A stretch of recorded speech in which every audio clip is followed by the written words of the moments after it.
Terima kasih Anda masih bersama kami di Political Show. Wacana pilkada dipilih DPRD kembali mengemuka masalah bengkaknya anggaran dan biaya politik jadi alasan utama. Mahalnya ongkos politik yang dikeluarkan para kontestan kini jadi keluhan. Padahal besar kecilnya modal justru para elit yang menentukan. Perbaikan sistem pemilihan kepala daerah memang diperlukan, namun mengembalikan pilkada ke tangan DPRD bisa membajak ruang partisipasi publik dan merenggut hak rakyat dalam berdemokrasi. Pro kontra usulan Prabowo soal pilkada dipilih DPRD. Malam ini kita akan membahasnya dengan narasumber di studio.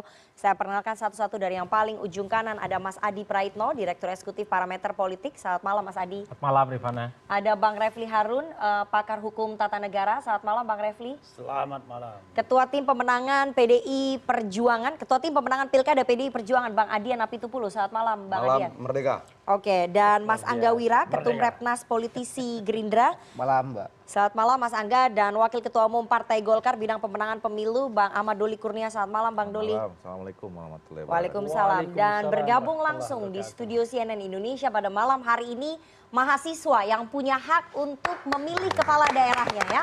Yang haknya ini akan direnggut mungkin sebentar lagi kalau DPR kemudian sepakat ya. Ada mahasiswa FISIP UIN Syarif Hidayatullah Jakarta. Nanti teman-teman dari UIN Jakarta boleh bertanya, boleh mengkritik, boleh protes. Kenapa hak kita akan dikebiri begitu ya, akan dikembalikan ataupun diberikan kepada DPRD. Saya mau ke Mas Angga Wira. Marah-marah juga boleh. Apa? Marah-marah juga. Termasuk marah-marah juga. Marah-marah juga boleh. Saya mau ke Mas Angga Wira terlebih dahulu. Mas Angga, tadi kita sudah dengar pernyataannya Pak Prabowo itu disampaikan pada saat pidato di peringatan HUT Golkar begitu ya.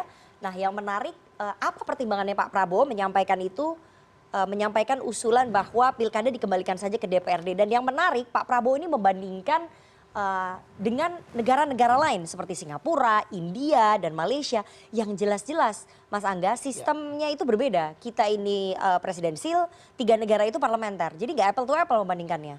Iya, pertama Pak Prabowo tentunya kan merespon ya apa yang disampaikan oleh Ketua Umumnya Bang Doli kan.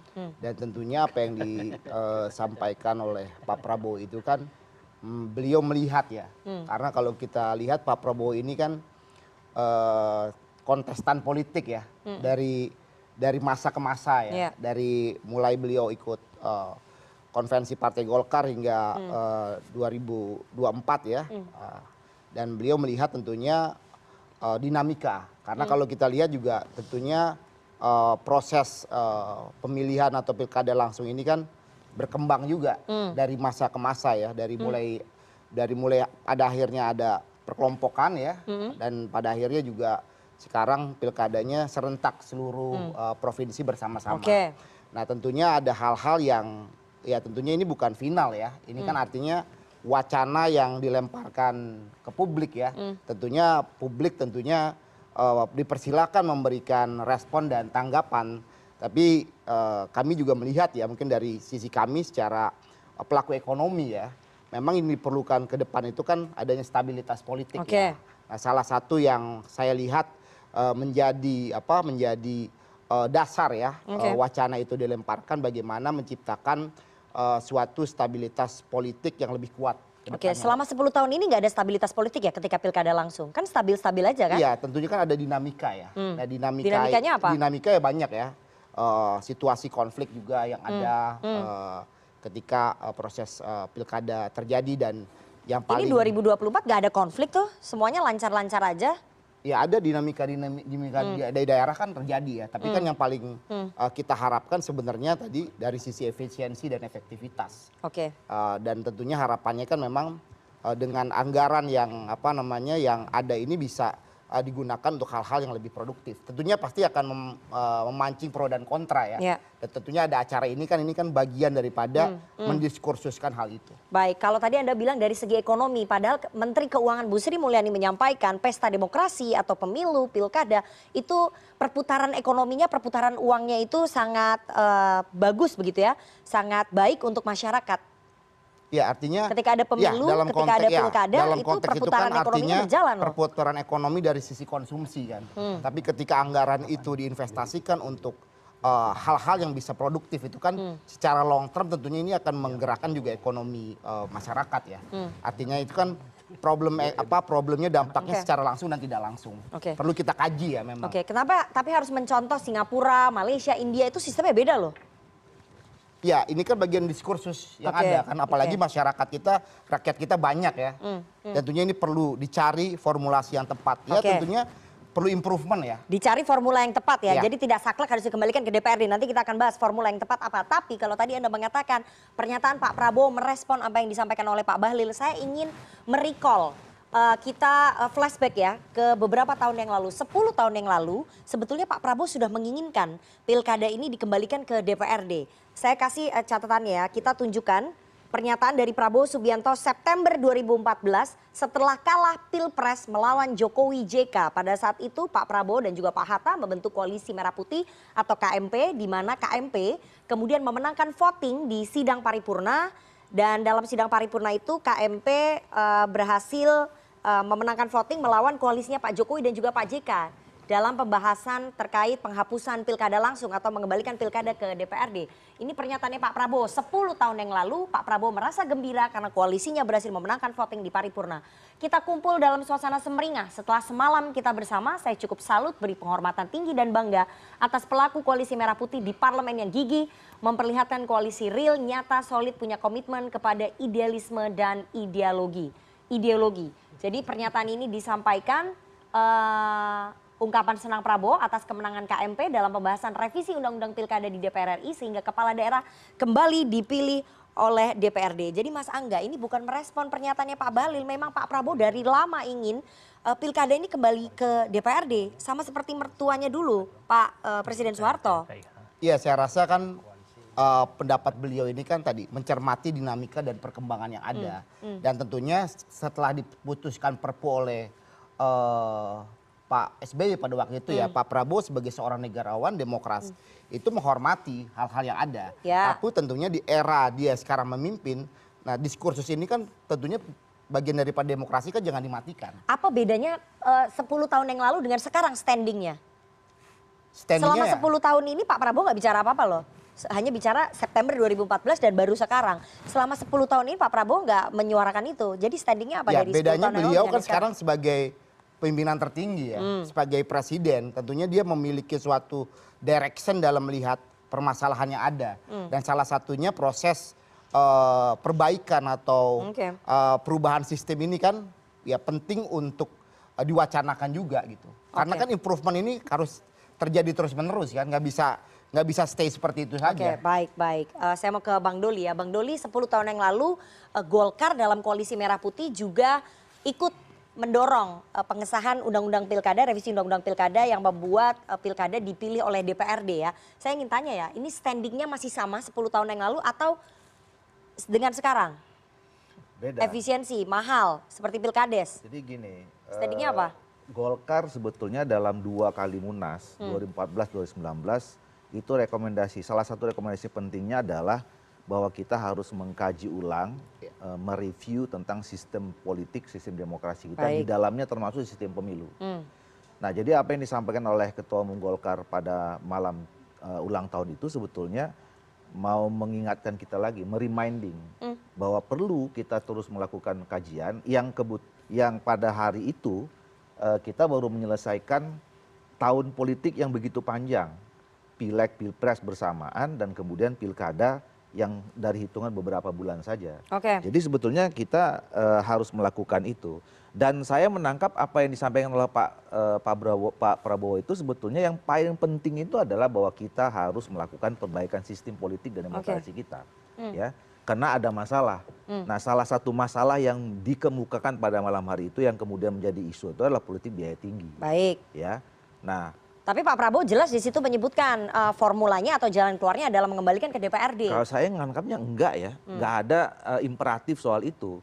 Beliau mencontohkan negara tetangga kita, India, Malaysia, Singapura, itu dalam pemilihan kepala daerahnya pakai DPR. DPRD. Dan kita juga sama-sama tahu sistem di Indonesia dengan di Malaysia dan India, Singapura tadi Nana juga mengatakan beda.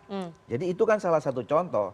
Nah jadi menurut saya sebetulnya Kenapa nggak memberikan contoh seperti di Amerika Serikat yang dipilih langsung? Kenapa tidak memberikan contoh di negara-negara lain? Artinya kan Pak Prabowo memang mengacu ke contoh bahwa pilkada Ya. atau pemilihan kepala daerah dipilih oleh DPRD. ya nggak ada, kenapa juga dipertanyakan, kenapa kita jadi soal juga mencontohkan itu gitu, ya kan?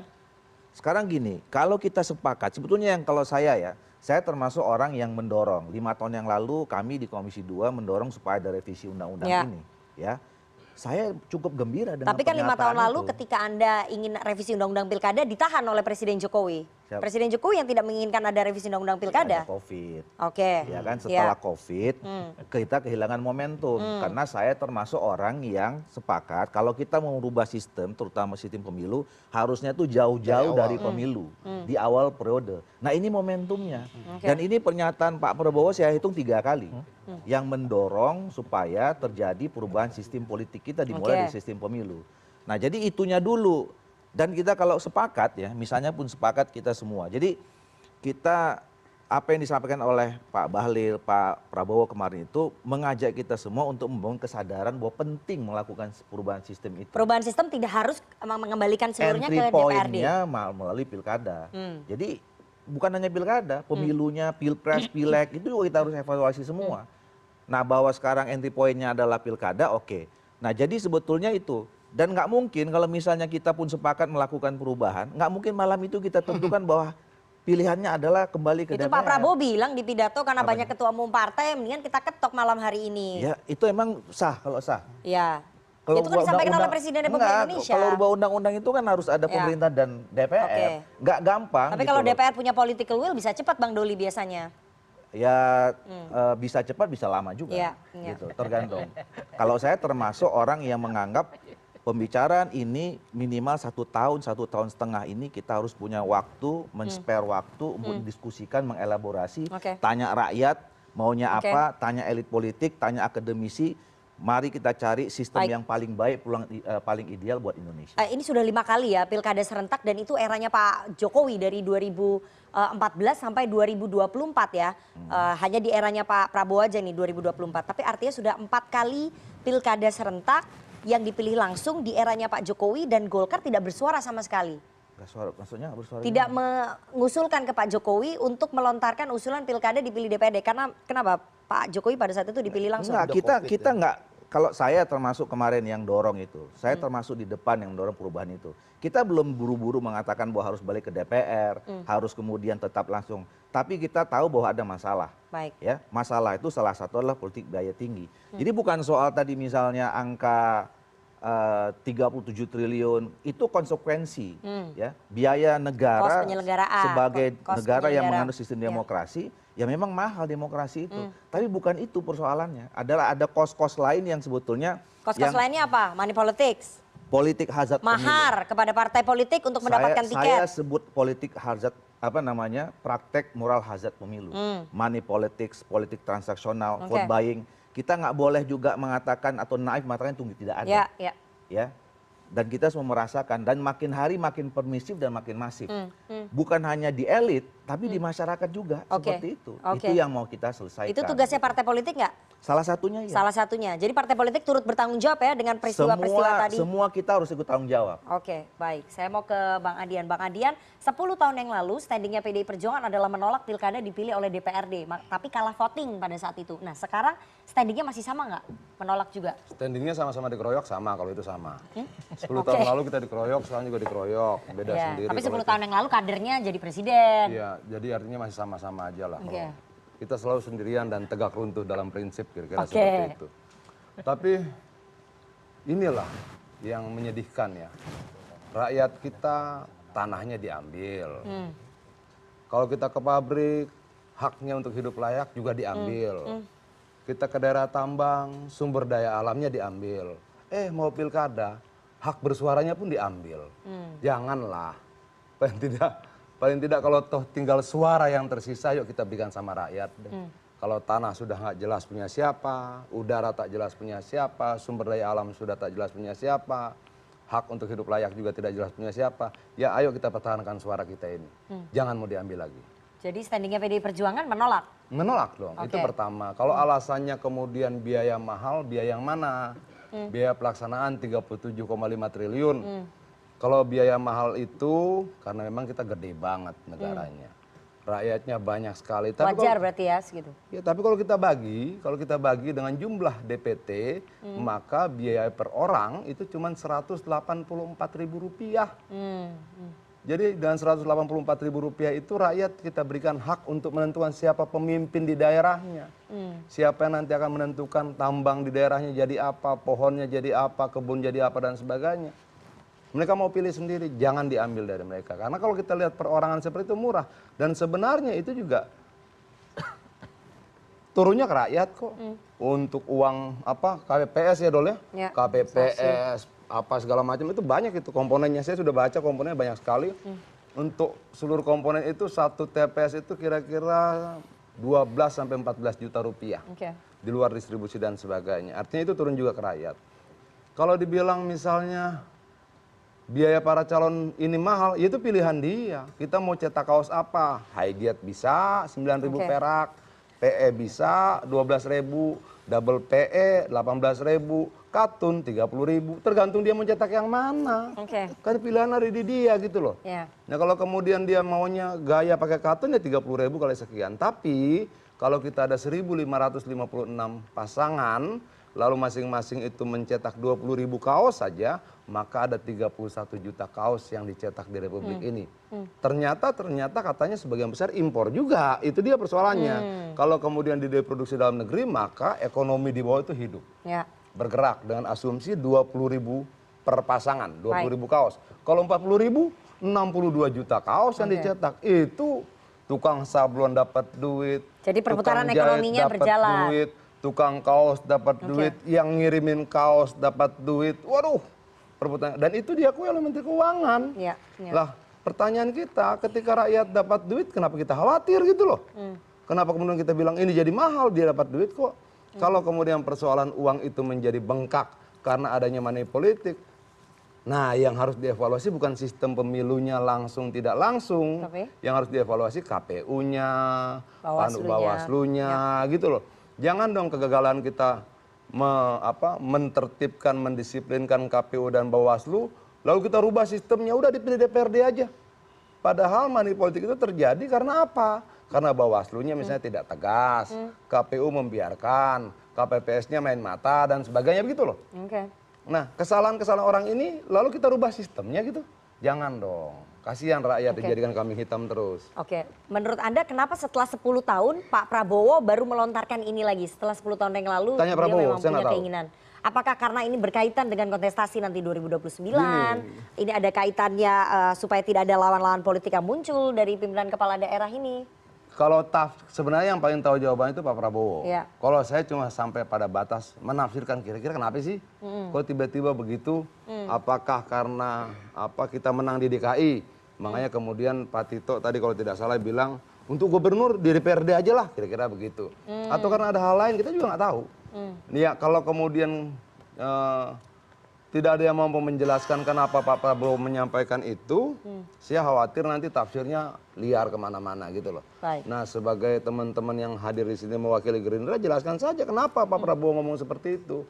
Jadi tafsirnya tidak bias gitu loh, jelas. Baik. Saya mau ke Mas Adi Pray ya. Mas Adi Pray, tadi kan disampaikan bahwa money politisnya tinggi, vote buyingnya, kemudian politik transaksionalnya tinggi. Jadi saya ingin tanya, kalau mengubah sistemnya dari pemilihan kepala daerah langsung menjadi ke DPRD atau dipilih oleh DPRD, apakah itu menjadi jalan keluar atau justru itu hanya memindahkan transaksi politik dari ruang terbuka ke ruang publik, ke ruang tertutup maksud saya. Jadi ruang terbuka ke ruang tertutup. Saya ingat saya itu waktu pilkada langsung 2005, itu kan keluhannya karena memang pilkada juga berbiaya mahal. Untuk mendapatkan dukungan partai politik itu tentu tidak mudah. Apalagi bisa memborong semua partai, sebut saja misalnya Kimplas, kalau satu partai misalnya 10M kan dikali-kalikan berapa, itu sudah mahal. Yang kedua, memang dulu juga dinilai jorok dan brutal juga karena memang anggota dewan yang dinilai punya veto untuk memilih calon kepala daerah juga jumlahnya mahal. Kalau kita asumsikan setiap kabupaten dan kota itu 50 DPRD, setiap satu DPRD minus 1 M kan butuh sekitar kurang lebih separuhnya. Iya. Oh kurang lebih sekitar 30 atau berapa. Itu Sama kalau aja satu. sebenarnya ya. Kalau misalnya satu anggota dewan sok jual mahal jadi 2M, 3M, tinggal kalkulasikan Harga saja makin gitu. naik. Iya, jadi saya kira sebenarnya kalau saya memahami Prabowo itu ingin mengkritik kita semua dan tidak boleh ada dikambing hitamkan. Bahwa dalam penyelenggaraan pilkada itu berbiaya mahal, iya. Ini yang kemudian saya dorong sebenarnya, undang-undang pilkada dan pemilu itu disatukan, dan kalau bisa penyelenggara pemilu ad hoc saja Nana. Karena sekarang serentak. Kita akan bertanya nih, 4 tahun, 5 tahun yang akan datang, kawan-kawan KPU dan Bawaslu ini apa kerjaannya? Kan makan gaji buta, nggak ngapa-ngapain. Duit negara juga dikeluarkan untuk membiayai mereka. Jadi dalam konteks itulah kemudian saya kira yang harus ditekan. Nah yang kedua yang paling Tapi di penting. negara-negara lain nggak ad hoc loh, lembaganya resmi. Ya, ini- Untuk memunculkan trust publik. Apapun lah judulnya, kan kita bertanya, KPU dan Bawaslu ngapain 5 tahun sampai 2029? Masa mereka tiap hari nggak ada pekerjaannya, nggak ada pilkada, nggak ada pemilu, gaji dan fasilitasnya sama, fasilitasnya berlimpah dan fantastik. Kan itu yang juga dikritik, bisa tidak operasionalnya pakai Avanza atau Xenia, Ya. bukan pakai yang Kos-kos mewah-mewah. penyelenggara begitu yang Gaya, ditekan. betul, apalagi ada kasus kemarin kan punya fustun, punya simpanan, dan Oke. itu membuat orang nggak percaya dengan penyelenggara yang kemudian mewah. Kuncinya di pemerintah dan DPR. Nah, kan kita juga tahu kotak suara kita kan bukan dari hal yang bagus, pakai kardus, murah itu, kardus Indomie juga dipakai. Jadi soal kecurangan itu bukan bahan kotak kardus ataupun pakai aluminium. Kalau mau curang aja. Jadi lebih efisien mana nih? Dipilih DPRD atau dipilih langsung? Jadi secara prinsip harus ditekan memang soal dana penyelenggara. Kos penyelenggara ditekan. Yang kedua, Tapi bisa menjamin nggak ketika kos penyelenggara ditekan, kos politik, kos transaksi politik itu berkurang? Ini yang kedua, yang bikin mahal kan sebenarnya para kontestan dan calon. Kan di ruang gelap kita sering mendengar untuk mendapatkan dukungan satu partai, dua partai. Banyak Bahkan maharnya. internal partai pun juga ada syai'un-syai'unnya. Butuh logistik dan ada pelicin, kan itu yang mahal. Dan partai nggak teriak. Kalau partai bersepakat bahwa haram hukumnya pakai pelicin, pakai mahar, bisa ditekan. Yang kedua, yang suka pakai money politik, pakai kerudung, pakai sembako, pakai bansos siapa? Karena elit juga yang pakai. Nah, partai politik, kontestan. Dan bahkan itu diwajibkan kan untuk melakukan pemenangan. Jadi sebenarnya kalau soal logistik, ini bagaimana kontestan itu mampu menjelaskan kepada konstituennya bahwa mereka datang bukan dengan logistik tapi visi misi dengan kerja. Dan kita juga tahu ya, tanpa harus mensimplifikasi, banyak calon itu kan berkenalan dengan calonnya kan cuma 2 bulan selama kampanye. Kalau calon misalnya day to day dia melakukan kampanye, kerja politik, saya kira cost-nya juga bisa ditekan. Sama halnya dengan DPR kita, banyak yang anggota dewan tiap hari bekerja, nggak mahal-mahal amat kok dapat di anggota dewan. Tapi ada juga anggota dewan yang kerjanya 5 tahun sekali, 100 juta pun tak lolos. Nah, 100M maksud saya tidak lolos. Kasus di Jakarta Timur itu Jakarta. Oleh karena itu untuk mengamputasi itu semua, saya kira memang harus ada haram mengharamkan. Haram hukumnya partai bikin mahar, haram hukumnya money politik. Jadi Dan yang itu paling penting, partai politiknya juga harus memperbaiki diri, nggak oknum-oknum bisa nakal merenggut ini, hak rakyat. oknum-oknum penyelenggara juga kan terlibat di situ. Misalnya di pileg saja kan banyak suara yang tidak terjoblos. Itu kan dikaitkan dengan oknum-oknum yang juga bermain untuk memenangkan calon. Jadi tikat baik sebenarnya untuk memperbaiki sistem ini adalah keinginan kita bersama. Tapi sebenarnya semua persoalan ini kalau kita ringkus satu persatu, ya ada di elit sebenarnya. Apa itu elit? Partai politik. Siapa itu elit? Anggota dewan. Siapa elit? Itu pemerintah. Saya kira di situ kuncinya. Bang Refli, apa plus minusnya kalau pilkada dikembalikan ke DPRD? Lebih banyak manfaat apa mudaratnya?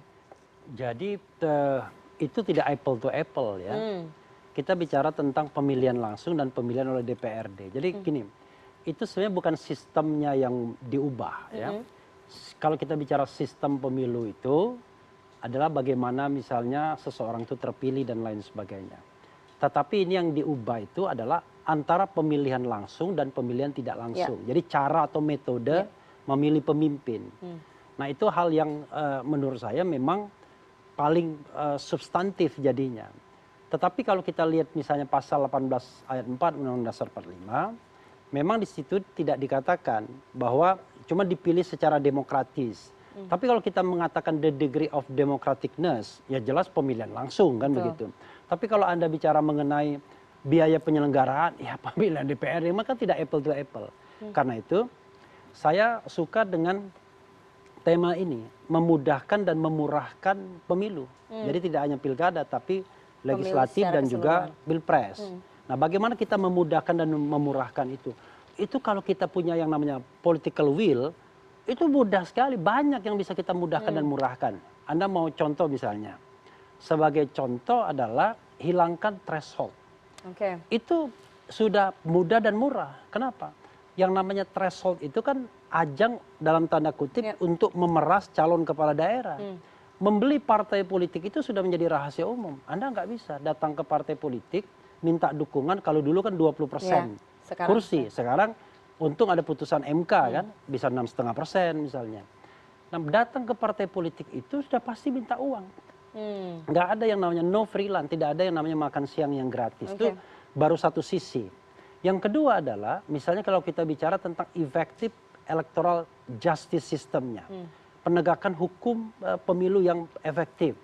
Nggak ada yang efektif. Pasal tentang money politics itu mati pasal itu. Kan dikatakan bahwa siapa yang terbukti melakukan politik uang, memberikan atau menjanjikan uang kepada calon pemilih dan macam-macam, maka dia bisa didiskualifikasi oleh Badan Pengawas Pemilu. Dan ini terbukti nggak pernah kejadian nggak pernah. Sekarang pertanyaan saya adalah, berapa orang untuk membuktikan bahwa money politics itu dibuktikan dan kemudian bisa membuat orang didiskualifikasi. Ini di MK ini sudah ada ratusan kasus, lebih dari 200 kasus. Mostly bicara tentang money politics. Di depan mata saja, itu money politik dianggap Bawaslu nggak terbukti. Tidak ada banyak komponen-komponen yang membuat kemudian pilkada, pemilu legislatif, dan kemudian pilpres ini menjadi mahal. Makanya marilah kita berdiskusi memudahkan dan memurahkan pemilu tanpa menghilangkan the degree of democraticness di dalam pemilihan. Itu yang paling penting. Dan saya yakin ya, kalau kita memang punya niat, punya political will, itu bisa mudah sekali. Sebagai contoh begini, saya kok dengan media sosial seperti ini, yang membuat money politik marak itu adalah pertemuan, salah satunya, antara konstituen, paslon, dengan pemilih. Anda kalau datang ke sebuah wilayah, pasti memberikan sesuatu. Nggak bawa kaos, nggak bawa uang, nggak bawa macam-macam, dicuekin. Karena itu menurut saya, kita bisa nggak misalnya untuk memudahkan dan memurahkan pemilu, kita ubah metode kampanyenya. Kampanye itu hanya bisa dilakukan misalnya melalui televisi, melalui radio, dibiayai oleh negara, kemudian di media-media sosial, dan kemudian pertemuan tatap muka hanya terjadi kalau itu debat publik. Misalnya di kampus-kampus dan lain sebagainya. Nggak ada lagi yang rame-rame, yang kemudian maaf joget-joget dan kemudian bagi-bagi sembako dan kemudian lempar sana lempar sini uang, dan Bawaslu mengatakan kami tidak melihat, buktinya tidak cukup untuk mengatakan terjadi money politics. Padahal di depan mata kita itu money politics itu. Nah itu persoalan. Baik, jadi soal political will ya. Political kalau menurut Bang Refli ya. Jadi ini soal political will, Mas Angga. Karena gini saya tambahkan sedikit. Karena bagi partai politik, bagi elit tertentu, musim pilkada ini musim panen. Bagaimana kemudian uang-uang di bawah bantal itu keluar semua, ya kan?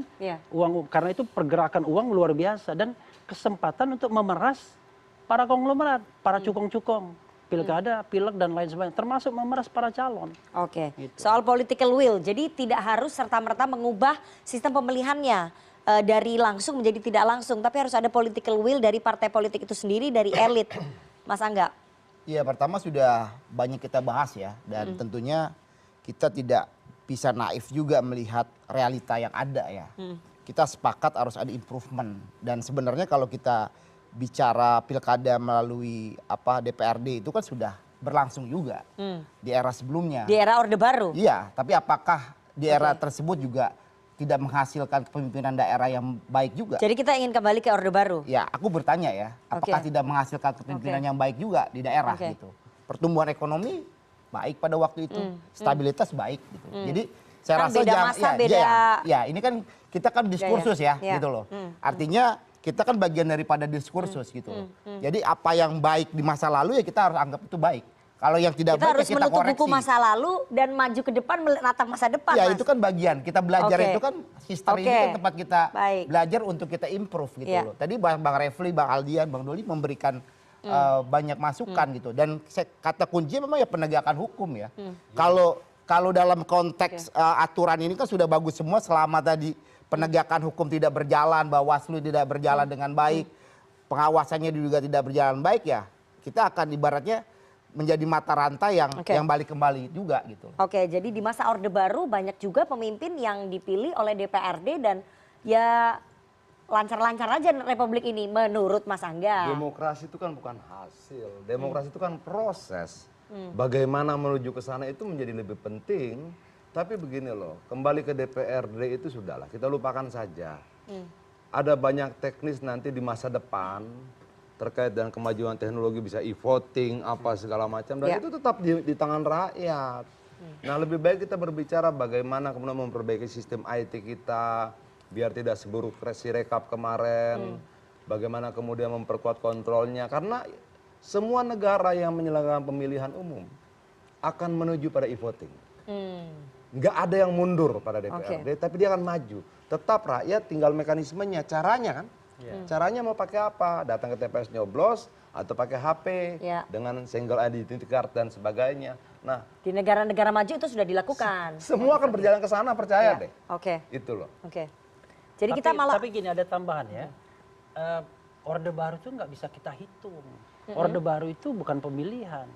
Jadi semua pemilihan di era Orde Baru itu pemilihan yang sudah disetting dari pusat. Memang ada 1-2 kasus ya. Dulu misalnya di Riau, tiba-tiba calon yang dijagokan pusat kalah misalnya. Anomali itu ya. Iya. Tetapi itu mostly sudah disetting dari pusat. Biasanya akan dipilih oleh 2 calon, 1 calon jadi, 1 calon pendamping. Kan dia tidak final di DPRD, dikasihkan ke pusat, lalu pusat yang memilih. Dan biasanya karena ada dui fungsi TNI atau ABRI pada waktu itu, rata-rata memang kalau nggak polisi ya tentara rata-rata. Jadi kita tidak bisa kemudian mengatakan bahwa sistem politik Orde Baru itu adalah sistem politik yang benar. Kalaupun dia misalnya ada pertumbuhan ekonomi dan lain sebagainya, kita sama mengatakan negara-negara yang Kuba misalnya, negara-negara yang katakanlah demokrasinya tidak berjalan baik, bisa jadi ekonominya baik. Tapi itu Cina sekarang ini, tapi itu kan another story. Tetapi kita bicara tentang sebuah demokrasi. Nah, jangan lupa, saya tidak setuju, mohon maaf ini sama Bro Doli, saya tidak setuju kata-kata ketua Anda mengatakan bahwa apakah itu demokrasi dan lain sebagainya. Demokrasi itu kan bukan tujuan dan lain sebagainya. Saya mengatakan demokrasi itu tidak hanya tujuan tapi foundation, dasar kita bernegara.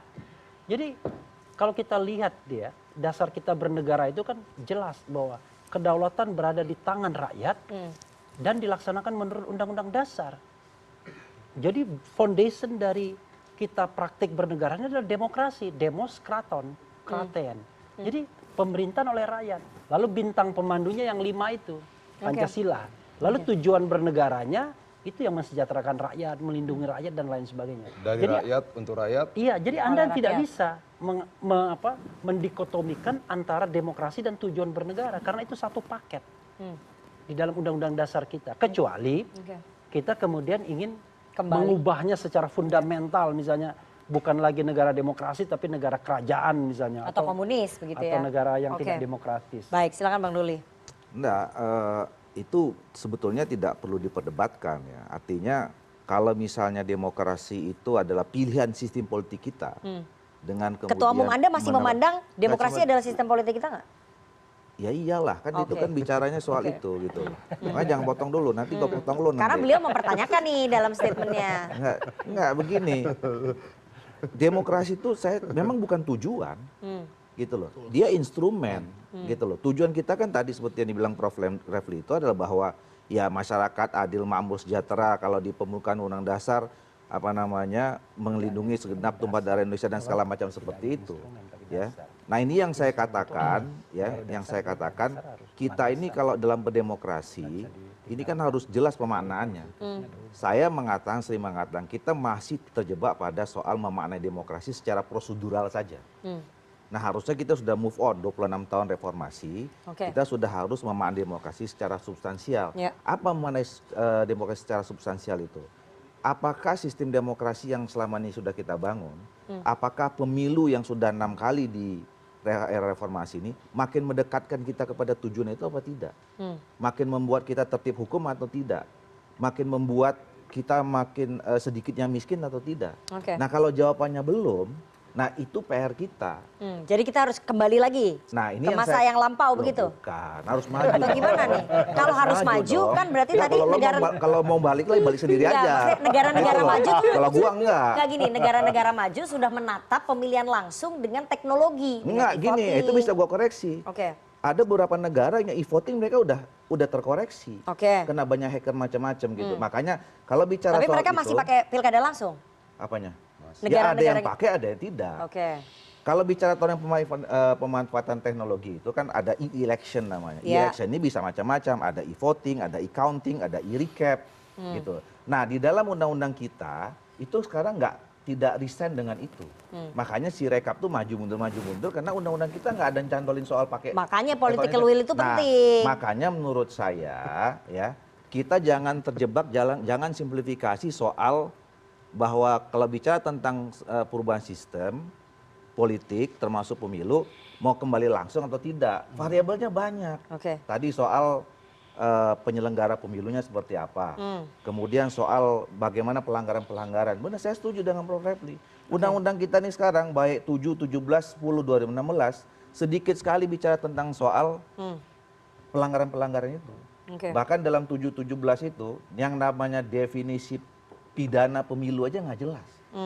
Makanya Bawaslu nggak bisa buat apa-apa. Orang memang nggak diatur dalam undang-undangnya. Ya. Jadi jangankan sanksi, bentuk definisi pelanggarannya aja itu kita masih sangat minim. Baik. Nah makanya saya nggak mau terjebak bicara soal apakah kemudian mengatasi politik biaya tinggi harus kembali ke DPRD. Belum tentu. Belum tentu ya. Karena variabelnya masih banyak Oke, yang harus jadi ada soal partai politik misalnya, Oke, ya ya. pelembangan partai politik, pembangunan kultur di partai politik secara demokratis bagaimana, itu terkait semua, Oke. gitu loh. Baik, berarti belum tentu harus langsung dipilih oleh DPRD. Makanya jangan buru-buru. Kita Yang waktu buru-buru itu Presiden Republik enggak, Indonesia. saya nggak menangkap. Itu di acara HUT Golkar bilang enggak, ini dia di sini banyak contoh. ketua umum. Kita Contohnya putuskan negara malam yang hari ini beda lagi bisa. sistem parlemennya. Tapi nah, gitu. ini kita biar tidak mislead ya. Ya. Demokrasi itu kan saya katakan landasan dasar.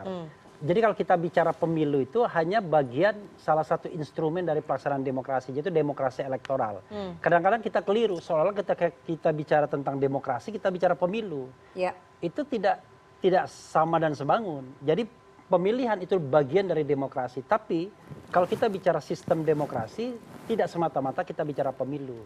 Kita bicara tentang kekuasaan legislatif, yudikatif. Kan tidak, misalnya kekuasaan yang non pemilihan juga ada, dan itu juga dalam kerangka demokratis. Ya, kalau itu bentar, yang tadi kalau- saya bilang, sistem politik, sistem demokrasi yang salah satu bagiannya adalah sistem pemilu. Makanya jangan terlalu luas bicara demokrasinya. Kalau kita bicara demokrasi secara luas itu, maka bagaimana kemudian agar buruh di pabrik sana punya hak atas informasi yang sama dengan para orang kaya. Bagaimana mungkin itu ketika gajinya tidak mampu membuat dia berlangganan media dan sebagainya. Kalau kita bicara bahwa demokrasi itu dibangun di atas kesadaran, atas akses terhadap informasi, akses terhadap pendidikan dan sebagainya, maka upah harus naik Oke. setinggi-tingginya. Maka pendidikan harus semurah-murahnya, kalau perlu gratis. Nah, semua itu bagian dari upaya membangun demokrasi. Kalau kita luaskan, wah nggak kelar-kelar Oke, pembicaraan baik. ini. Nah, kalau saya lihat gini, nak, mumpung lagi ingat, bicara tentang sistem pemilu, kita kan sudah punya eksperimen. Misalnya di Pileg, ada proporsional terbuka dan tertutup. Dulu tertutup dinilai akan mengurangi potensi politik uang. Ternyata membeli nomor urut juga mahal. Nomor Ya. urut 1, nomor urut 2, nomor 3. Nggak bisa dihilangkan politik uang. Yang bisa menghilangkan mau terbuka ataupun tertutup kalau dalam konteks Pileg, itu caleg dengan partainya. Kenapa harus nomor 1 itu harus bawa koper yang gede gitu loh Bang. Oke. Dengan seisi-isinya. Oke. Begitupun dengan pilkada yang dipilih oleh DPRD, keluhannya juga mahal, brutal, kosnya juga Lebih banyak. jorok. Lebih jorok dan lebih Oke. brutal. Dan ini adalah ajang bagaimana memang calon itu memang diperas duitnya gitu kan Tapi oleh elit. oleh elit. Oleh Di karena ruang itu bagi tertutup, saya gitu ya. memang sistem politik kita selama ini baik yang tertutup ataupun yang terbuka punya cacat bawaan, yaitu Oke. politik berbiaya mahal. Nah sekarang sebenarnya yang bikin mahal-mahal ini rakyat atau elit? Nah. Ini elit yang bisa mengeksekusi ini semua. Rakyat jangan dikorbankan supaya tak pakai uang ya partai dong. Awas ya pakai politik Iya, uang. iya. Bukan hanya dipecat tapi besok diantarkan langsung ke penjara Berani nggak itu, atau Mas didiskualifikasi. Betul. Nah, partai kan masalahnya begitu. Saya nggak setuju cuman hanya elit aja. Ini udah masif persoalannya.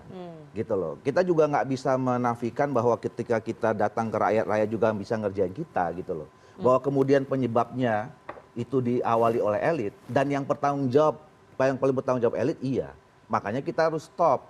Ini kalau dibiarkan terus, elitnya juga makin kerja dengan cara seperti itu dan rakyat juga menikmati. Itu nggak bisa kita nafikan juga. Gini, gitu loh. pasca pilpres itu kan karena gua nih ketua tim pemenang pilkada, kita mengumpulkan banyak lembaga survei ya. Kita kumpulkan lembaga survei lalu kita tanya, apa sih perbedaannya? Sekarang itu di pilkada kemarin bergeser.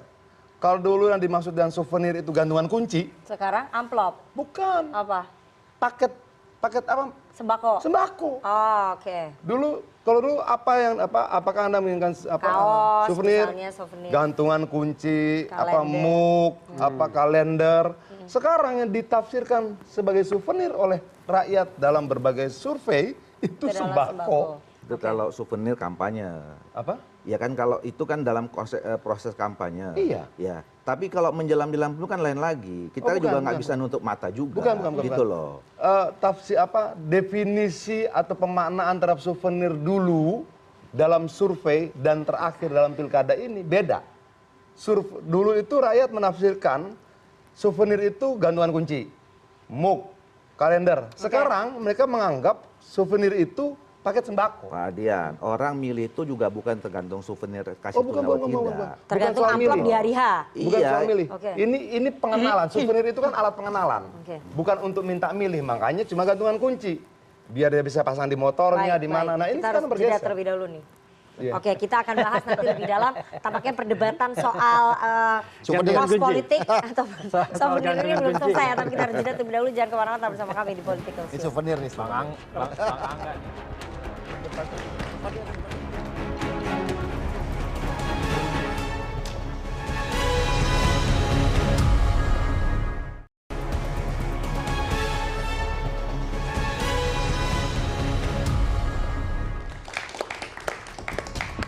Terima kasih Anda masih bersama kami di Political Show. Kita akan masuk lebih dalam lagi. Kalau tadi kita sudah bahas soal bengkaknya anggaran ya, ataupun kos politik yang dikeluarkan kalau pilkada dilakukan secara langsung. Tapi itu tidak serta-merta ternyata. Meskipun sistemnya diubah, pilkada dipilih oleh DPRD itu juga tidak serta-merta menekan bengkaknya kos politik itu tadi, Mas Angga. Jadi gimana? Jadi itu bukan formula yang pasti untuk menekan kos politik begitu. Yang jelas pertama biaya penyelenggaraannya, kalau itu kan yang udah pasti kan. Iya, biaya penyelenggaraan kan udah pasti gitu iya. ya. Tapi hal-hal lainnya tadi ya tergantung tadi ada instrumen lain ya, penegakan hukum gitu kan. Pengawasan juga. Apakah bisa memastikan bahwa biaya penyelenggaraan dengan biaya politik itu lebih besar yang mana gitu? Jangan-jangan lebih besar biaya politiknya atau biaya transaksi politiknya daripada biaya penyelenggaraan pemilunya atau pilkada? Ini Mbak Dana ini udah pasti? mau pasti-pasti. Oh terus. udah pasti. Bang Doli sebagai mantan ketua komisi 2 udah bilang lebih besar biaya transaksi politiknya Lah iya. dibanding Kalau biaya penyelenggara. Makanya saya bilang tadi, kalau bicara penyelenggaraan, Totali biaya ya. penyelenggaraan itu no issue. Karena itu tanggung jawab kita, Negara. tanggung jawab negara sebagai pilihan kita adalah pilihan negara yang demokrasi. Oke. Nah yang di persoalan itu di luar yang formal-formal itu gitu loh. Tapi Di itu luar semua yang kan resmi. pada ujungnya, misalnya begini, ada 1.556 Oke. pasangan calon. Masing-masing keluarkan misalnya 30 miliar. Itu rata lah ya, bupati, gubernur kita hitung rata segala macam. Ya 62 triliun sih ngocor ke bawah. Oke, ini saya kutip ya, pernyataan Pak Prabowo di acara HUT Golkar. Pak Prabowo mengajak semua pelaku politik untuk memikirkan banyaknya anggaran habis untuk melaksanakan pilkada. Ya, jadi mari kita berpikir apakah sistem ini berapa puluh triliun habis dalam 1-2 hari. Jadi itu kan mengacu ke kos penyelenggaraan kan? Iya.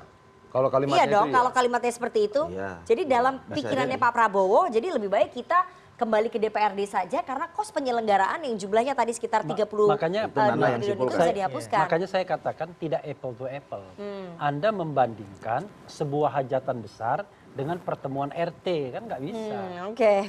Hajatan besar pasti biayanya lebih besar. Tetapi Kalau misalnya kita anggap pemilihan langsung itu sebagai manifestasi dari demokrasi kita, demokrasi elektoral kita di tingkat lokal, maka kita harus pertahankan sebagai sebuah prinsip kan begitu, paradigma berpikir. Nah, sekarang persoalannya adalah bagaimana kita menekan dua hal, ongkos pilkadanya yang harus dikeluarkan negara, dan yang kedua ongkos kelakuannya. Kan ongkos kelakuan ini juga harus dihitung karena kalau misalnya saya bayangkan ada yang keluar sampai 400 miliar dan lain sebagainya, bagaimana political return on investment-nya, ya kan? Pasti dia akan korup pasti, nggak mungkin nggak korup. Tapi gini Bang Refli, saya justru agak aneh kalau politik kita itu disebut berbiaya mahal ya, itu kan disampaikan semua elit. Tapi kalau kita membaca laporan-laporan para kontestan yang maju pilkada, ini kan kelihatan pura-pura miskin semua, nak. Nggak terlampau melimpah, 20, 30 M. Nggak rasional kalau kita hitung dari billboard, dari baliho, dari bansos yang mereka lakukan. Lalu mahalnya di mana gitu loh, nak. Nah ini yang siapa yang sebenarnya tak jujur? Para kontestan kah atau elit-elit yang lain? Coba Nana tunjukkan ke saya, mana ada calon gubernur, bupati, dan wali kota yang kira-kira di atas 100 M. Atau 50 sampai 100 M. Pembiayaan tidak ada. Semua pura-pura miskin kok. Even di Jakarta yang dilaporkan dana awal, ada yang 100 juta, ada yang setengah M, ada maksimal 1 M. Lalu mahalnya di mana? Ini teriak mahal, tapi laporan keuangan soal pilkada bisa dicek di kawan-kawan KPU daerah. Itu miskin semua mereka. Ukuran untuk menjadi gubernur, bupati, dan wali kota. Ini ada yang tidak jujur. Ada ruang gelap yang ditutup-tutupi. Apa yang itu mahal? Jangan-jangan soal dana operasional, jangan-jangan soal mahar politik. Dan itu tidak diatur dalam undang-undang. Toh kalau kita membaca undang-undang misalnya ya tentang pilkada dan pemilu, soal politik uang aja nggak ada secara definitif. Soal money politik itu kan dicantolkan dalam sejumlah larangan dalam kampanye. Mahar pun tidak diatur, bansos jelang pemilihan juga tidak diatur. Jadi brutal betul. Nah disinilah kemudian bikin aturannya. Misalnya ini haram hukumnya itu tadi soal political will, kembali lagi. Kita tinggal tunggu nih, tapi memang harus diakui, betul juga kata Bang Doli, masyarakat kita ini rada-rada matre. Nah, di tempat, karena udah terbiasa. Nah di tempat saya ini, di tempat saya itu kalau bisa memang berharap pemilu dan pilkada itu tiap tahun. Supaya karena memang kalau pemilu dan pilkada tiap tahun, banyak calon yang tiba-tiba baik. Banyak orang yang tiba-tiba tanpa diundang bawa sembako, bawa kerudung, bawa bansos. Kalau begini ceritanya, pemilu dan pilkada tiap tahun saja Pak Adi, laporkan. Tiap bulan. Laporkan saja ke presiden. Memang masyarakat kita matre, karena selama ini memang transaksi politiknya dengan paslon, dengan partai. Sudah disuguhi ya, sudah lebih disuguhi dengan alasan-alasan logistik. Jadi ada satu hal ya, yang kadang-kadang saya merasa gelisah. Gini, ya sebentar. Jadi orang kadang-kadang mengatakan kalau kami misalnya tidak membawa macam-macam itu, gimana kami dikenal di masyarakat dan lain sebagainya. Loh, Anda kalau sudah mau menjadi wakil rakyat, mau menjadi kepala daerah, gubernur dan lain sebagainya, Anda itu harus orang yang paling jagoan di sana. Anda orang yang paling dikenal di sana. Masa kenalannya baru pada waktu kampanye kan? Nah itu yang menurut saya. Banyak kan turunnya baru setahun. Iya makanya 6 bulan sebenarnya kan orang yang punya track record Refli. itulah. Karena itu makanya saya bilang kalau kampanyenya itu tidak tatap muka, tidak bertemu orang, itu mudah dan murah menurut saya. Tapi Saya pun jelas tertarik gini. juga ikut pilkada kalau begitu. Kalau kembali ke DPRD ya, calon independen pasti hilang. Iya. Kalau kembali ke DPRD, Tokoh-tokoh daerah sulit. bukan partai-partai yang kemarin sudah diperbaiki oleh MK, untuk bisa batas ambang untuk mencalonkan juga tidak bisa. Partai-partai yang tidak punya kursi di parlemen kan kemarin MK memungkinkan toh. Ketika balik ke DPRD nggak bisa. Artinya akan banyak betul hak-haknya akan hilang. Di daerah-daerah yang kemudian partai-partai itu tidak punya kursi, pasti tidak bisa ikut. Jadi kalau ukurannya putusan MK sekarang hari ini notice ya, maka kembali ke DPRD itu menjadi inkonstitusional. Karena MK itu sekarang basisnya bukan lagi kursi, tetapi suara, baik parlemen maupun non-parlemen. Jadi ukuran hari ini nggak boleh. Ukuran hari ini ya. Gitu. Kalau revisi undang-undang pilkada bisa Bang? Oh enggak, saya bilang ukuran hari ini, ya termasuk revisi nanti. Nah, tetapi kan masalahnya MK pun suka berubah-ubah juga. Tetapi intinya adalah sampai putusan hari ini, tidak boleh haram hukumnya kembali ke DPRD. Oke, jadi silakan Mas Angga. Haram hukumnya kembali ke DPRD karena itu kalau inkonstitusional. Kalau hari ini ya. Berdasarkan putusan MK yang sekarang. Iya, artinya kan memang ada dalam tatanan konseptual dan praktek kan. Artinya kan yang dikritisi Pak Prabowo ini kan praktek yang sedang berjalan saat sekarang ini. Praktek apa nih? Dan tentunya perlu ada improvement. Ya praktek. Money Money politik, politik, transaksi politik. transaksi politik. Gitu. Dan sebenarnya kan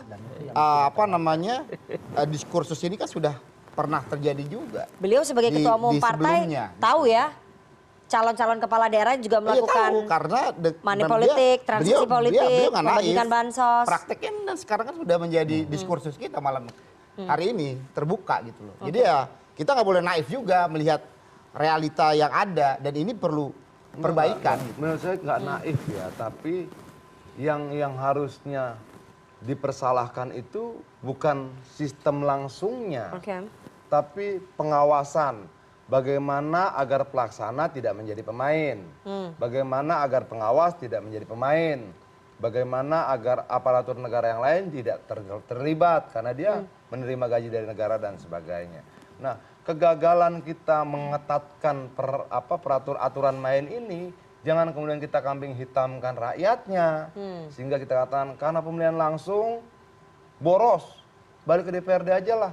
Loh, dia menjadi boros karena kontrolnya nggak kuat, pengawasannya nggak ketat, pelaksana, pelaksana jadi pemain. Gaji buruhnya kecil. Ya. Pelaksana jadi wasit jadi pemain. Wasit jadi pemain, Oke. gitu loh. Nah, itu yang merusak kita kan. Baik. Bang Doli, saya ingin tanya ya, selain soal kos politik yang mahal, selain soal money politik, transaksi politik, sebetulnya salah satu yang menjadi concern ketika kemudian sistemnya ini dirubah dari pilkada langsung menjadi tidak langsung atau dipilih oleh DPRD, ada kekhawatiran para masyarakat yang di daerah tersebut tidak memiliki ownership, tidak merasa terwakili oleh kepala daerah yang nanti dipilih oleh DPRD. Jadi mereka merasa bahwa tidak ada trust juga terhadap pemimpinnya di daerah tersebut. Itu sudah dipikirkan ya? Ya memang saya kira ada saja mungkin pemikiran itu oleh masyarakat kita gitu. Apalagi masyarakat itu terbiasa kan. Berapa kali mereka ikut terlibat dalam pilkada. Nah biasanya kan jangankan masyarakat, kita saja kalau misalnya sudah pernah dikasih sesuatu yang mereka merasa itu hak dan dinikmati sama mereka, kita ambil kan marah juga gitu. Nah ini juga nanti harus, itu yang tadi saya katakan, saya nggak mau buru-buru ya. Ada kekhawatiran itu dulu ya. Mau buru-buru kita kemudian menyimpulkan harus saya bilang jangan disimplifikasi. Ketika kita bicara soal pilkada langsung ini mahal, jawabannya kita jadi kita jangan dari ekstrem satu ke ekstrem yang berikutnya gitu loh. Dulu kan ekstrem juga. Begitu kemarin kita mengatakan DPRD, kita langsung buru-buru. Sama dengan otonomi daerah juga, kita loncat tiba-tiba langsung ke kabupaten kota gitu loh. Nah, jadi sangat dimungkinkan ada persepsi di masyarakat seperti itu. Jadi mereka merasa lah ya ini kan magnitude atau bounded antara si masyarakat dengan pemimpinnya itu tidak ada gitu. Oke. Selain soal itu ya yang dikhawatirkan juga peluang bagi tokoh-tokoh daerah untuk bisa maju. Ini kan ketika dipilih DPRD berarti yang dipilih orang-orang itu aja yang dekat dengan elit, kemudian memberikan mahar politik begitu. Itu akan memupus harapan tokoh-tokoh daerah loh. Nah, itu yang tadi saya katakan bahwa sistem pemilu baik pemilu legislatif, pilpres, pilkada itu nggak bisa dipisahkan dengan soal partai politik.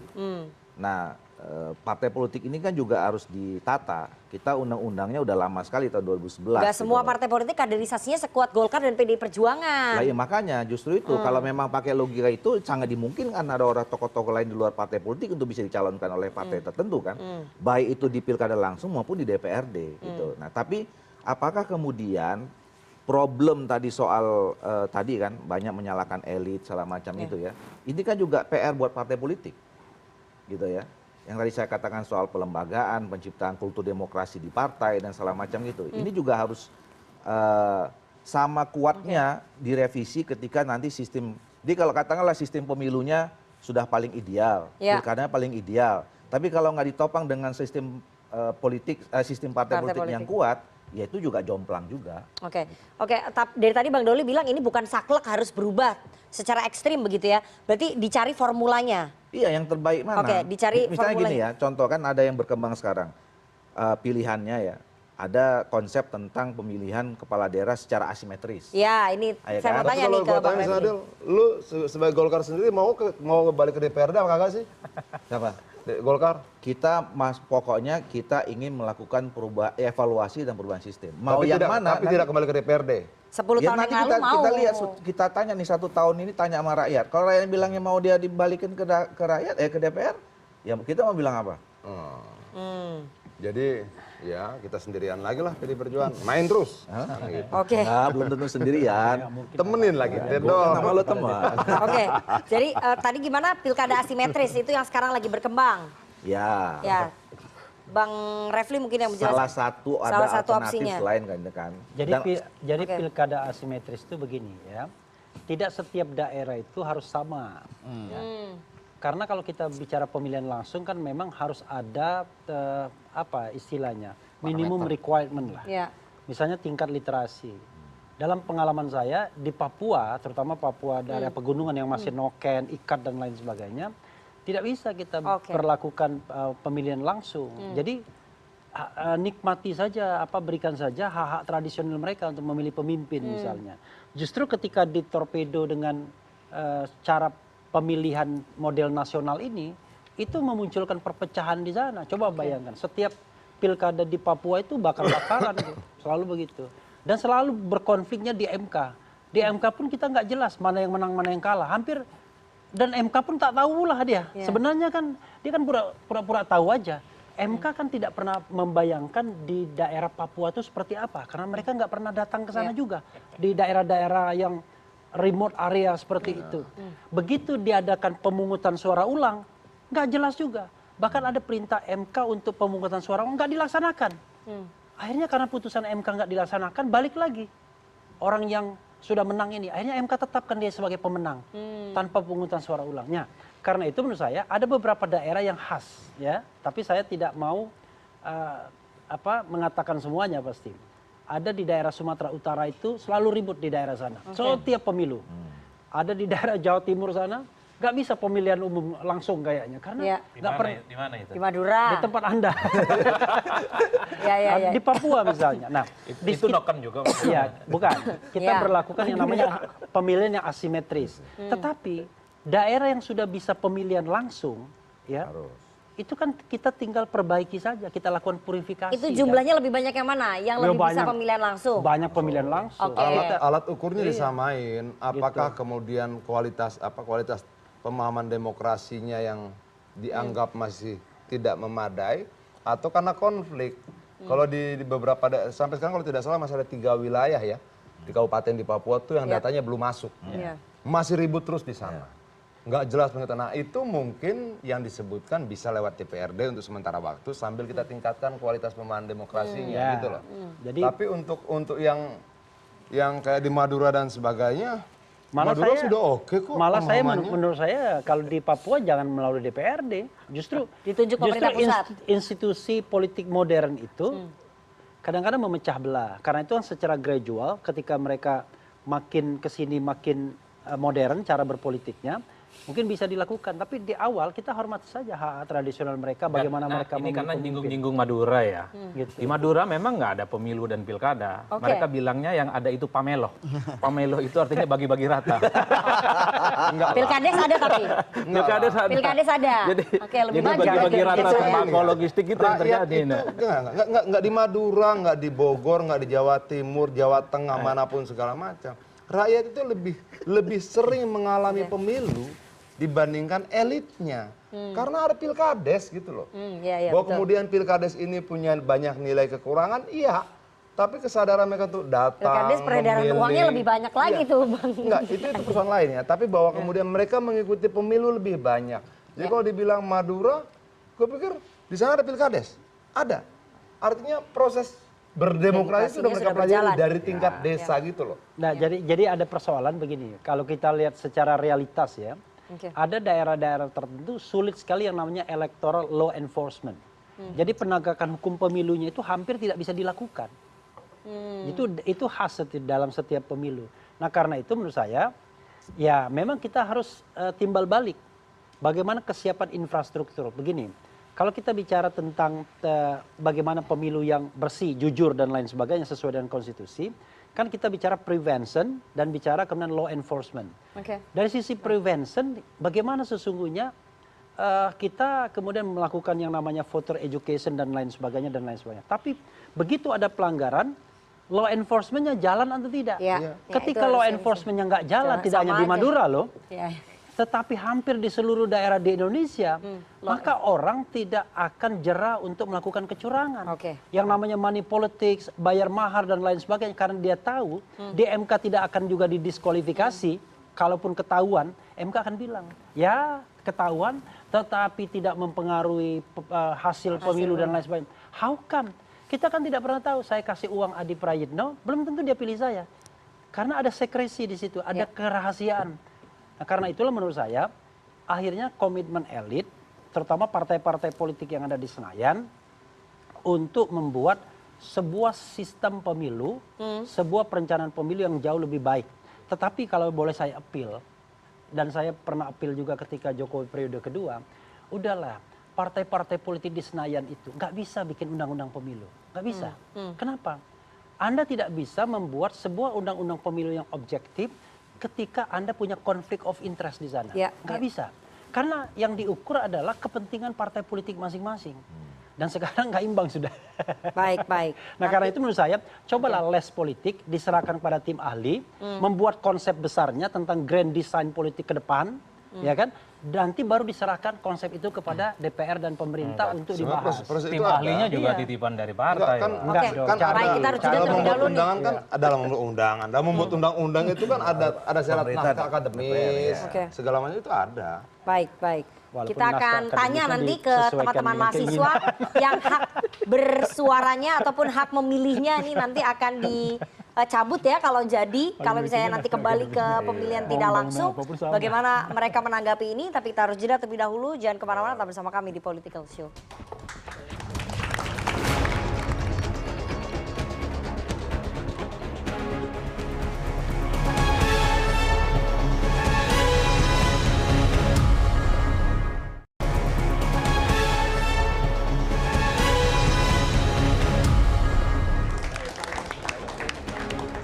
Terima kasih Anda masih bersama kami di Political Show dan kita akan langsung meminta tanggapan dari teman-teman dari mahasiswa FISIP UIN Syarif Hidayatullah Jakarta. Silakan perwakilannya siapa? Ya, siapa dulu silakan. Ladies first. Terima kasih. Perkenalkan nama saya Haura Naila Karima dari UIN Jakarta, jurusan Hubungan Internasional.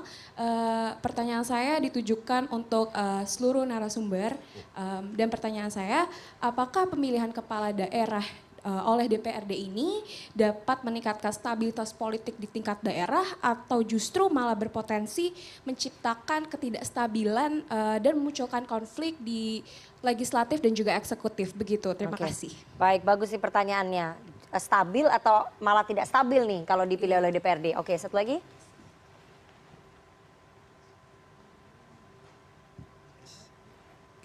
Bismillahirrahmanirrahim. Assalamualaikum warahmatullahi wabarakatuh. Perkenalkan nama saya Rama Mawana Putra sebagai Ketua Himahi UIN Jakarta. Jadi pada kesempatan kali ini saya ingin bertanya ke abang-abang. Tadi juga di awal pembukaan malam hari ini tadi Bang Adian sempat menyebutkan tanah kita sudah diambil, kemudian juga sumber daya kita sudah diambil juga, laut kita sudah diambil juga. Ya, jangan sampai ke depannya hak memilih juga itu diambil gitu loh. Nah bahkan tadi juga sempat dimention terkait dengan biaya politik yang tinggi gitu, dari mulai berkampanye, kemudian juga pembagian souvenir dan yang lainnya juga. Nah justru sekarang yang menjadi permasalahannya yaitu apa perbedaannya gitu ketika kita membandingkan pemilihan kepala daerah yang dilakukan oleh anggota DPR dalam artian calon yang akan diusung nanti atau calon yang mengikuti pemilih itu kan pasti ada titip menitip gitu sesuatu ke anggota DPR yang mungkin tadi disebutkan ada 1M, 2M semakin tinggi ya suara tersebut maka semakin besar juga gitu. Lantas apa bedanya gitu dengan biaya kampanye misalkan yang dikeluarkan calon A di suatu daerah itu kan cukup besar juga gitu. Nah ini yang masih menjadi pertanyaan tuh money politik yang cukup besar gitu di Indonesia dan itu ya betul kata abang-abang juga belum ketemu formulanya sampai dengan hari ini. Nah lantas Yang menjadi permasalahannya sekarang juga mungkin kita berbicara dalam konteks desentralisasi ataupun juga otonomi daerah ya. Oke, Sejauh pertanyaannya? mana ya pemilihan kepala daerah oleh anggota DPRD itu justru memberikan apa ya, memperkuat atau melemahkan hubungan antara pemerintah pusat ataupun juga pemerintah daerah. Terima Baik, kasih. bagus sekali pertanyaannya. Saya mau ke Bang Adian dulu deh. Justru menimbulkan instabilitas atau justru stabilitas politik antara legislatif dengan eksekutif kalau di pilkada dipilih oleh DPRD?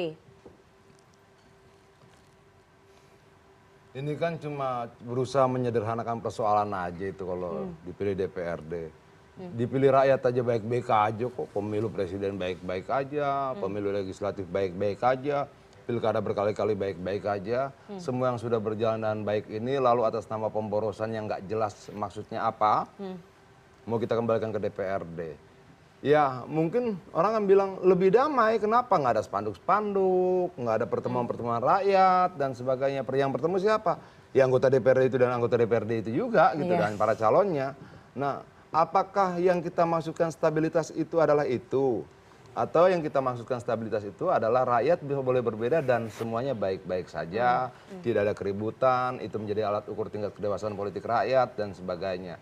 Apakah kemudian itu kita anggap tidak stabil kalau kemudian rakyat kumpul nih, kan ada jeda waktu kampanye terbuka kan, ribuan orang kumpul di banyak tempat dan nggak ada orang meninggal karena konflik, ribut, nggak baik banget gitu loh. Ini harusnya menjadi kebanggaan kita semua. Tuh lihat, rakyat bisa kumpul dengan baik. Yang ribut elitnya. Oke. Soal tadi, apakah dengan pilkada dipilih DPRD semakin menguatkan dominasi pusat begitu? Lah, gini nanti. Semua partai ini kan begini. Kepada siapa nanti di tingkat DPRD nih? Pilihannya DPC, tingkat kabupaten, akan minta arahan tingkat provinsi. Maksudnya dominasi pusat ke pemerintah pusat. Iya sebentar dulu, nanti provinsi minta arahan ke DPP. Ya DPP-nya mutusin semua. Itu loh. Oke, misalnya partai X ini ke sana ya, ke sana. Partai ini ke sini. Nah, apa ya? Keterlibatan rakyat itu betul-betul dirampas gitu loh. Janganlah, cuma itu yang tinggal dimiliki rakyat, suara. Baik. Jangan dihilangkan itu. Baik, silakan Bang Doli dulu. Apa itu? Itu tadi menjawab pertanyaan yang tadi, Oh, iya. menimbulkan Yang mana itu ya? instabilitas atau Masih itu ya? stabilitas politik dan apakah ini semakin menguatkan dominasi pusat Ya, terhadap kepala daerah itu? Kalau terhadap stabilitas politik itu diartikan situasi politik terkendali gitu misalnya, ya tentu salah satu yang membuat kenapa orang beralasan harus kembali ke DPRD, ya untuk menjaga stabilitas itu. Karena untuk mengendalikan 50 orang lebih tentu gampang akan lebih mudah mengendalikan. dibandingkan dengan mengendalikan ratusan ribu orang. Kan kalau itu pertanyaannya. Tapi kemudian kalau apakah dengan alasan itu saja kemudian kita harus memutuskan harus kembali ke DPRD, kan masih banyak faktor lain yang harus kita pertimbangkan gitu. Satu. Yang kedua soal apa tadi? Ya, dominasi pusat dengan pilkada dipilih oleh DPRD. ya sistem itu tadi. Sekarang dalam sistem partai politik kita semua kan keputusannya dikembalikan ke DPP, gitu loh. Putusan siapa yang mau kita calonkan dan segala macam itu adalah kewenangan dari DPP. Kalau dipilih oleh DPRD, kan ada dominasi pemerintah pusat juga nggak sih? Selain dominasi dari DPP partai. Ya tentu kalau nanti pada akhirnya terpilih, ya sama aja kan nanti kan toh produknya siapapun yang terpilih kan kemudian sistem kita selama ini kan yang namanya otonomi daerah itu di kabupaten kota, yang namanya gubernur itu adalah perpanjangan tangan pemerintah pusat, ya masih seperti itu. Selama sistem pemerintahan ini tidak berubah, ya tidak akan terpengaruh. Oke, silakan Mas Angga terakhir ya, karena ini ketua umumnya yang melontarkan. Mas Adi dulu sama Bang Refli. Mas Adi, singkat saja. Ya saya kira memang kalau soal kepala daerah dipilih oleh DPRD, saya kira memang keputusan di pusat juga akan menjadi penentu segala-galanya. Jadi ketum-ketum partai itulah yang saya kira memang cukup determinan. Itu yang saya kira dalam ilmu politik selalu disebut dengan oligarki partai. Siapa mereka? Ketum partai, sekjen partai, dan bendahara partai. Jadi atas instruksi mereka itulah kemudian DPRD itu akan kemudian memilih calon-calon yang akan diusung. Itu satu. Nah yang kedua, Yang agak sedikit mengerikan kalau dipilih oleh DPRD, ini khawatir muncul calon-calon boneka. Karena koalisi mayoritas itu akan membunuh kompetisi yang secara sehat. Per hari ini saja itu untung ada putusan MK 60, sehingga nih Bang Adian nih di berbagai tempat kan sendirian melawan koalisi mayoritas. Besok-besok kalau tak ada itu, undang-undangnya ditutup ya dominasi. bisa dipastikan. Lawannya lama dulu nggak jadi kemarin. memang lawannya bukan kota kosong. Tapi adalah boneka. orang yang sengaja ini semacam calon jadi-jadian dan sudah pasti. Kayak model di Solo dulu nih, Bang Aden mungkin tahu. Tiba-tiba orang yang dia mungkin RT, tukang jahit, tiba-tiba jadi penantang. Orang juga tahu, nggak perlu kampanye, nggak perlu kerja yang nyata. Pemenangnya siapa? Kan itu yang sebenarnya kita khawatirkan, Pak. Jadi udah diputuskan. Ya silakan Bang Refli. Jadi begini, menurut saya stabilitas politik itu terlalu berlebihan kalau kita mengkhawatirkannya. Ya, justru pilkada kita kan sekarang ini dan kemarin juga pemilu dipuji karena tidak ada korban jiwa yang paling penting. Sehingga kalau bicara tentang stabilitas politik itu sebenarnya bukan perkara masyarakat, itu perkara elit. Jadi kalau elitnya sudah bisa berdemokrasi secara baik, selesai. Nggak mungkin ada bakar-bakaran dan lain sebagainya. Tapi kan masalahnya kan elitnya kadang-kadang nggak terima. Nah, kenapa dia tidak terima?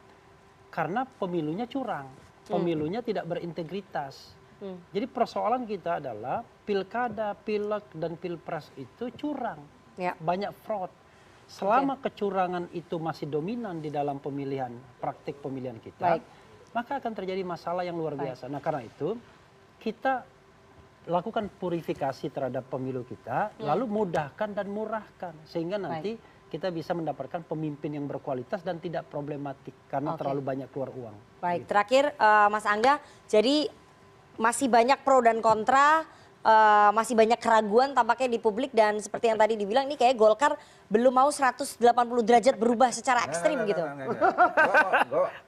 Saya mau tanggapin yang disampaikan, menarik. Ini sebentar kita waktunya udah habis soalnya. Jadi ya, gini, 30 detik. yang mau kita bicarakan itu adalah ya, bukan apakah kita sekarang harus pindah, berubah apa tidak, tapi membuat pemilu yang mudah, murah, bersih dan berwibawa. Tanpa harus mengubah sistemnya. Ya bisa berubah sistem, bisa dong. Ya, itu kan otomatis kalau mau diujuk kita harus dirubah sistemnya. Tapi tidak merenggut hak rakyat. Jadi mudah, murah, bersih dan berwibawa. Silakan Mas Angga. Iya, perbaikannya harus komprehensif ya. Nggak bisa hanya bicara pilkada aja gitu. Karena kalau tadi kan seolah-olah kita tidak punya kualitas anggota DPRD yang berkualitas dan punya integritas. Karena selalu saja DPRD ini dicurigai kalau... Tapi banyak sekali loh anggota DPRD yang ketangkep KPK.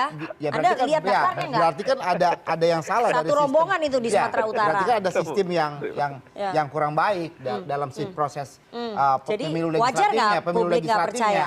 Artinya perubahannya kan harus komprehensif. Nggak bisa hanya dilihat dari sisi pilkadanya saja gitu. Kalau sekarang kan kita seolah-olah menjudge anggota DPRD ini ketika diberikan kesempatan nggak akan menghasilkan kualitas yang baik, selalu akan bergantung pada pusat dan lain sebagainya.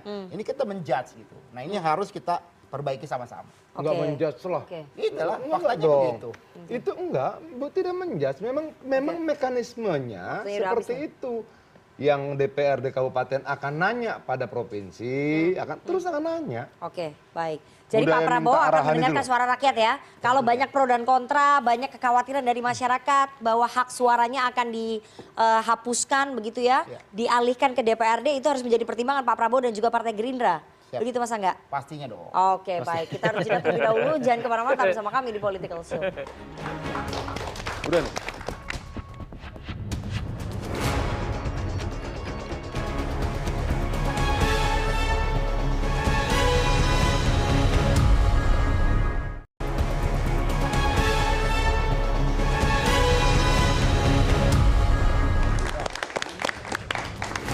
Ya itu tadi perbincangan kita selama 1,5 jam ke belakang terkait pro dan kontra usulan dari Presiden Republik Indonesia Pak Prabowo Subianto terkait dengan pemilihan kepala daerah dikembalikan ataupun dipilih lagi oleh DPRD. Semoga masih banyak pertimbangan yang akan diambil begitu ya, tidak terburu-buru, tidak cepat-cepat untuk mengambil keputusan karena sekali lagi hak memilih rakyat yang dipertaruhkan di sini. Sehingga elit politik punya political will untuk mendengarkan suara rakyat, terutama DPR punya political will juga untuk menyerap aspirasi rakyat. Jangan terburu-buru, meskipun presiden udah bicara seperti itu, tapi banyak-banyak kajian dan kembalikan lagi ke rakyat, karena rakyat ini maunya apa? Apakah tetap ingin memilih kepala daerahnya secara langsung? Dan terima kasih kepada seluruh narasumber yang sudah hadir di studio serta teman-teman dari mahasiswa FISIP UIN Syarif Hidayatullah Jakarta. Kita akan ketemu lagi Senin 2 minggu lagi ya. Saya Rifana Pratiwi pamit. Selamat malam, sampai jumpa di Political Show selanjutnya.